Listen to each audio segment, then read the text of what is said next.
اور جب season of ہوگا تو آپ دیکھیں گے کہ آسٹریلیا سے سوائل آ رہا ہے. ہم نے اپنے یہاں پہ ایکسپیریمنٹ کر کے سوائل جو ہے کچھ تیار کیا ہے سوائل ایکسپرٹس کے تھرو, اور 50 سے 60 جو پچز ہیں آل اوور پاکستان وہ ہم ریڈو کریں گے انشاءاللہ جیسے ہی ہمارا سیزن مارچ اپریل میں ختم ہوگا. مجھے فینس کی جو فرسٹریشن ہے اس کی سمجھ آتی ہے, اور یقینی طور کے اوپر رزلٹ آ جاتا تو بڑا اچھا ہوتا, مگر یہ 3 ٹیسٹ میچ کی سیریز ہے. دیکھیں, سوچنے کی بات اور سمجھنے کی بات یہ ہے کہ ابھی بہت کرکٹ باقی ہے, اور ہم صرف for the heck of it ایک تیز پچ یا ایک باؤنسی پچ بنا کے آسٹریلیا کے گود میں کھیلنا نہیں چاہتے.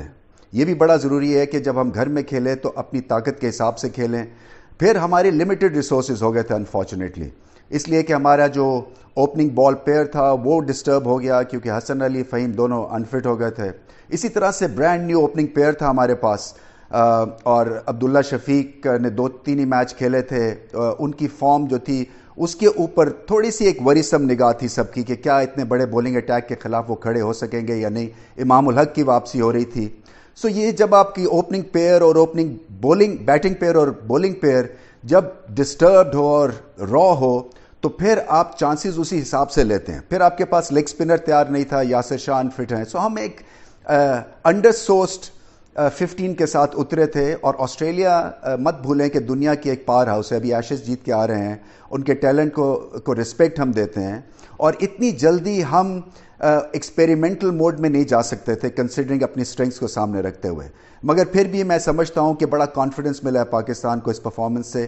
بیٹنگ خاص طور پہ چمکی ہے, بولنگ میں 6 وکٹیں ایک سپنر نے لی ہیں, تو یہ ایک برائٹ پوائنٹس ہے. مگر فینس کو سمجھنے کی ضرورت یہی ہے کہ ہم پوری کوشش کریں گے کہ ریزلٹ اورینٹڈ سیریز ہو, مگر پچز جو ہیں وہ ایسے نہیں ہے کہ جادو کی چھڑی ہے اور کوئی ڈنڈا ہلائے گا اور پچ جو ہے وہ سرسبز ہو جائے گی یا ریزلٹ اورینٹڈ ہو جائے گی. ہم نے آسٹریلیا کو ہرانا ہے, احتیاط کے ساتھ اپنی اسٹریٹجی بنانی ہے, اور جو اسٹریٹجی بنتی ہے وہ یہ ہے کہ لو باؤنسی ٹریکس ہوں جہاں پہ گیند ریورس ہو, لیگ بفور اور بولڈ آؤٹ کے ڈیسیجنز جو ہیں ان پلے ہوں, جہاں پہ ہمارے سپنرز جو ہیں وہ اپنی کارکردگی دکھا سکیں, اور اسی طرح سے بیٹنگ جو ہے وہ ہائی باؤنس کے خلاف جو ہے اس کو ایک لو باؤنس کے خلاف جو عادت بنی ہوئی ہے ہماری وہ ہمارا ایڈوانٹیج ثابت ہو سکے.